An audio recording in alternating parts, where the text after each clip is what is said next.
Hey guys, welcome back to my channel unique girl Sunanda. ఏంటి గులాబీ కొమ్మని అలా విరిసేస్తున్నా అని తిట్టుకోకండి. నిజానికి ఆ గులాబీ కొమ్మ విరిగిపోతే దాన్ని అలా వదిలేయడం ఇష్టం లేక కొమ్మని తీసుకెళ్లి సపరేట్ గా వేరే పాట్ లో ఇలా పెట్టాను. గులాబీ కొమ్మకి అంటు కట్టడం అంటారు, తెలుసు కదా, చాలా మందికి తెలిసే ఉంటది. నేను కూడా అలాగే ట్రై చేశాను. ఈ గులాబీ కొమ్మలో కోడిగుడ్డు పెంకులు, కూరగాయల వేస్ట్, అలాగే ఆనియన్ తొక్కులు అన్ని దీనిలోనే వేస్తాం. అలా వేస్తే కోళ్లు ఉంటాయా, అక్కడే చేరి అదంతా చెలిగి వాటిని తినేసి ఈ గులాబీ కొమ్మని విరక్కొట్టేశాయి. అలా విరిగిపోయిన కొమ్మని చూస్తూ ఉండలేమన్నమాట. అలా వదిలేస్తే ఎండిపోద్ది, దాన్ని అంటుకట్టి వేరే పాట్లో పెడితే బ్రతికిద్ది అన్న ఒక చిన్న ఆశతో దీనికైతే అంటుకట్టి వేరే పాట్లో పెట్టాను. అంతకుముందు ఒకసారి నేను ఇలాగే గులాబీ కొమ్మకు అంటు కట్టాను, అది బాగా వర్కౌట్ అయ్యింది. అందువలన మళ్ళీ సేమ్ ప్రాసెస్ని నేను ఇక్కడ కూడా రిపీట్ చేయాలనుకుంటున్నా.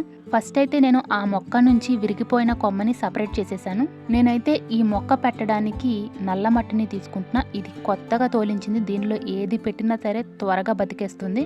ఇప్పుడైతే ఈ కొమ్మకి కిందన అంటే అడుగు భాగాన లైట్గా సిజర్తో కొంచెం చిన్న ముక్క క్రాస్గా కట్ చేసుకోవాలి. చూసారు కదా, వీడియోలో చూపిస్తున్నట్లుగా మనం ఆ గులాబీ కొమ్మ చివర భాగాన క్రాస్గా సీజర్తో కట్ చేసుకోవాలి. ఇలా కట్ చేసుకున్నాక దీనిని పక్కన పెట్టుకోండి. ఇప్పుడైతే మనం చిన్న అలోవెరాని తీసుకోవాలి. మరీ పెద్దగా అవసరం లేదు, చిన్న ముక్క అయితే సరిపోతుంది. దీని లోపల ఆ కట్ చేసిన గులాబీ కొమ్మని ఇలా పెట్టేసుకోవాలి.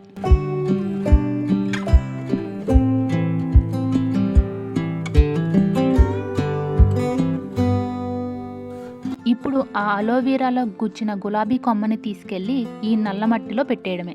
నేను అంతకుముందు ఒకసారి ఇలాగే సేమ్ ప్రాసెస్ అయితే చేశాను. చాలా త్వరగా చిగురు వచ్చేసింది, చక్కగా బ్రతికింది గులాబీ మొక్క కూడా. ఇలా పెట్టాక మట్టితో క్లోజ్ చేసేసి లైట్ గా వాటర్ చల్లుకోవాలి.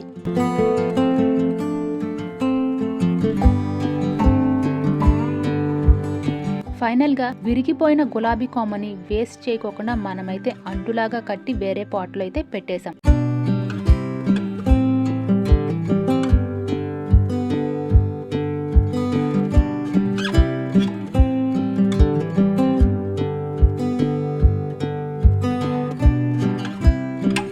ఇలా ఓపెన్ గా వదిలేయకుండా ఒక కవర్ తీసుకొని ఆ కవర్ ని ఈ గులాబీ కొమ్మకి తొడిగేయాలి. ఆ కవర్ కి చిన్న చిన్న హోల్స్ కూడా పెట్టుకోవాలి. ఇలా పెట్టుకున్నాక ఈ పాట్ ని తీసుకెళ్లి నీడలో పెట్టండి, ఎండలో పెట్టకండి.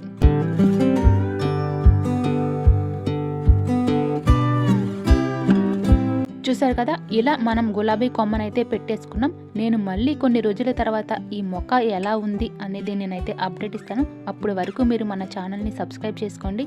ఈ వీడియో కనుక నచ్చినట్లయితే లైక్ చేయండి, తప్పకుండా మీ ఫ్రెండ్స్ అండ్ ఫ్యామిలీ మెంబర్స్కి షేర్ చేయండి.